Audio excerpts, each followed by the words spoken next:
The one thing that I always think about when I am here, or when I'm thinking of coming here, is about friendship. That's really the one thing that I think about. And through this, I see myself in the past, I see myself here, and envision myself in the future. There is a word that has been haunting me these days, and it's from the book of John. And it says, greater love is laying one's life for a friend. That's what it says. And I have been thinking about this, especially these days. And through this word, I tried to see my past. I tried to see my current journey of friendship. The time is 1976. And I was in college, a revolutionary student leader, and involved in the political party, involved in trying to changing Ethiopia for the good.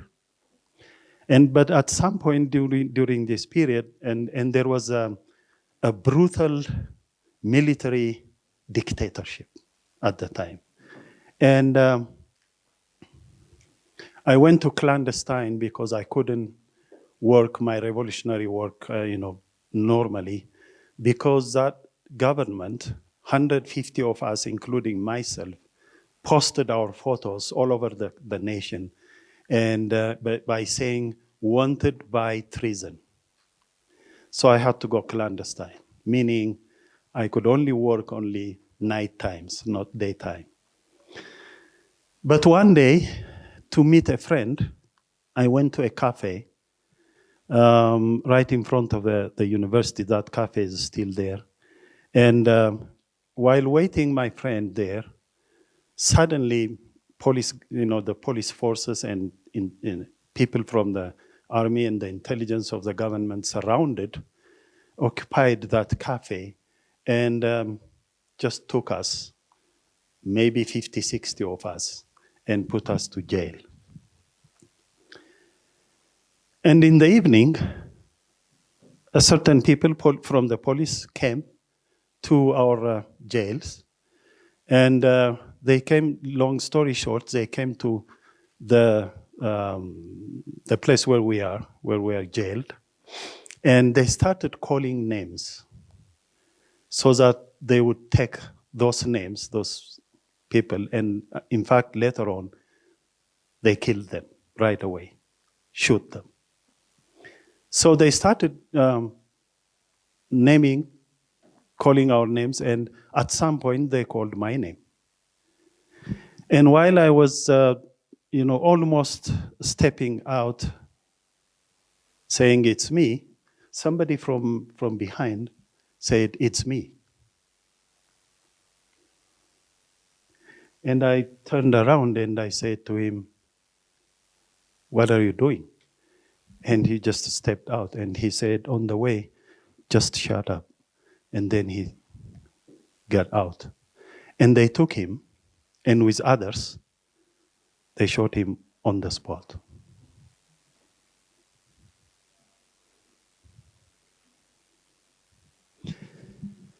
I had a friend whom I called a friend, my best friend. We were together for many years in the armed struggle in the mountains, and later on he became president. I became prime minister, and so on. Again, long story short, at some point, because of power conflict, he betrayed me and put me to jail.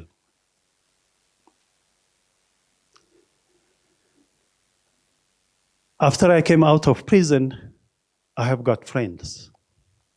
I've got friends in America. I have got dear friends here in Kenya, and also some other places like the former prime minister here, another former prime minister. Why I'm bringing is this. I challenge you today just to think, at whatever age you are, just to think, your journey of friendship. What does it look like? Some friendships are so fruitful, so important, so good. But some friendships are not. And I'm not sure whether we can call those kinds of friendships. Like the one friendship that I had one time in my journey that betrayed me.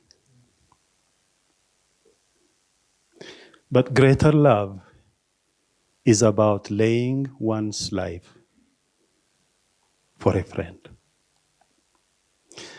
Are we that type of persons? Are we in that type of friendship right now? I think about myself, my journey of friendship, and I say, there is a lot that I have to do. I am not there yet to be that kind of a friend, for a friend. I do some good things, but I don't know. I don't think I am at that level. That's what I say to myself most of the times. And I want to learn from friends every time. And one of my core values in my life is a lifetime learning. That's one of my core values. Because I learn from myself, from my failures and success, especially from my failures. I learn from others, especially from my friends. And I learn from some other things like reading, studying, and so on. Lifetime learning. That young man who gave his life for me, and at the time we were just teenagers in college and so on. By the way, I had no idea who that guy was, but he knows me. And it was a revolutionary period where the government was killing randomly young people and so on, and we are in the party. I believe we are in the same party at that time, political party. And I believe he knew me. Most probably I was his leader. And he decided to give his life for me. And I tried to get into his mind what he was thinking maybe at the time. And he was thinking, I think, is that if I die, it's okay. But if he dies, meaning if I die, my leader, it will be a disaster. So let him stay a little bit and lead the revolution, and then let me die. That's okay. I think that's how he thought.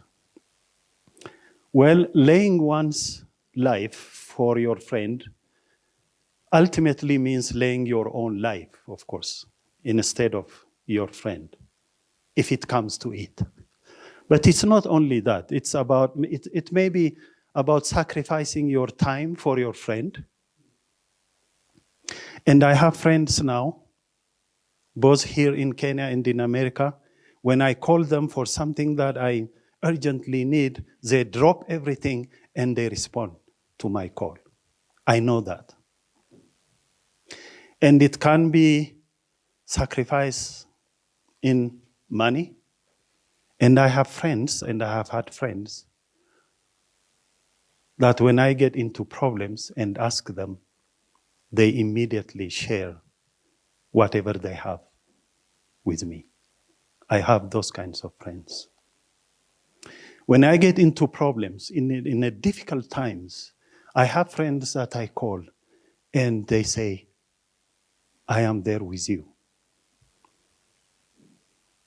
So in different ways, you sacrifice yourself.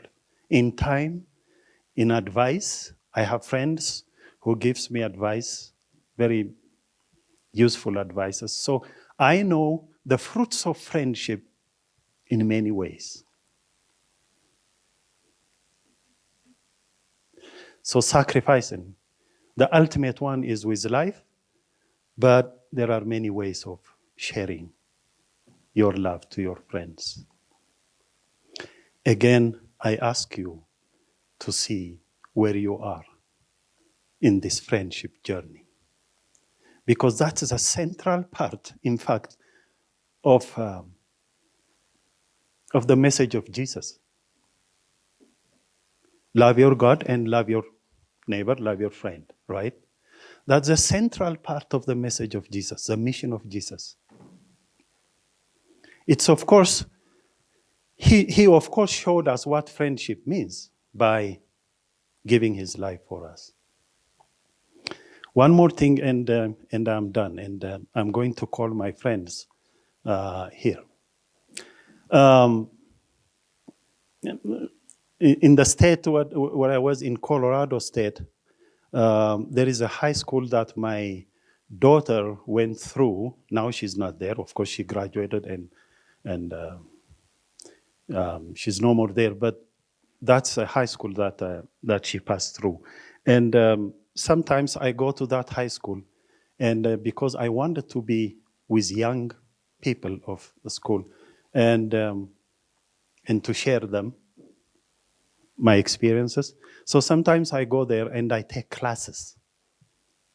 So one time I was there and they gave me 3 or 4 classes together. So they were like 100 something high school. In fact, 12th graders, boys and girls. And I was telling them about my stories and share experiences and international affairs and so on.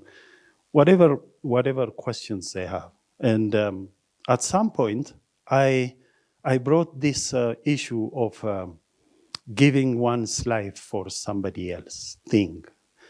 And I told them some things, and I asked them questions. I started asking them questions. I said to them, I have this question, number 1.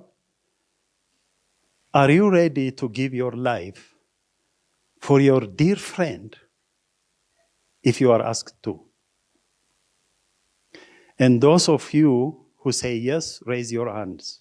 And only one girl raised her only one girl out of 100 something. And I approached another boy just nearby, and I asked him, are you ready to do that?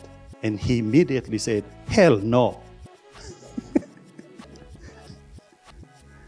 And then I asked another question. I said, number 2, are you ready to give your life for your father, your dad? And about 50% of them raised their hands. And then I said, okay, number 3, are you ready to give your life, if necessary, for your mothers? And you can't believe it. 100% of them raised their hands.